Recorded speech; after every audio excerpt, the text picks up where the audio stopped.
এক পীর সাহেবের কাছে এক লোক গেল, গিয়ে বললো যে আমি মুরিদ হতে এসেছি।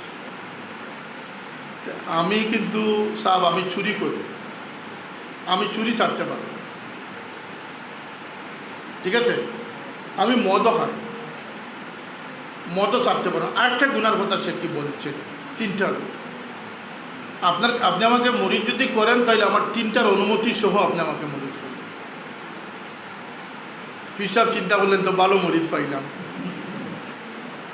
যে চুরিও করবে, মদও খাইবে, আরেকটা কি জানি, তিনটা। তিনি বললেন আচ্ছা ঠিক আছে, আমি তোমাকে মুরিদ করতে পারি। আল্লাহর ওলি যারা হন তারা বিবেকবান হন, ইলহামের অধিকারী। বললেন যে তুমি যদি আমার একটি শর্ত মানো তাহলে তোমার 3 শর্তে আমি তোমাকে মুরিদ করে দেব। যে হ্যাঁ, 3টা যখন আপনি আমার মানবেন, আমি আপনার একটা মানতে পারি।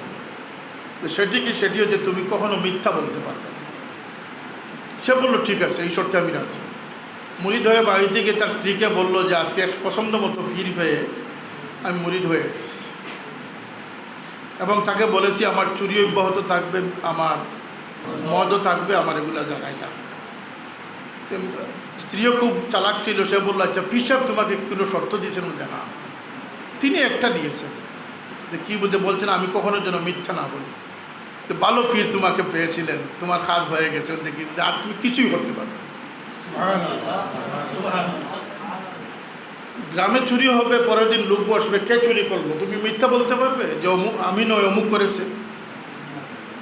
তুমি মদ খাওয়ার পরে মাতাল হবে, মানুষ বলবে এই তুমি কি মদ খেয়ে এসছো, তুমি কি মিথ্যা বলতে পারবে?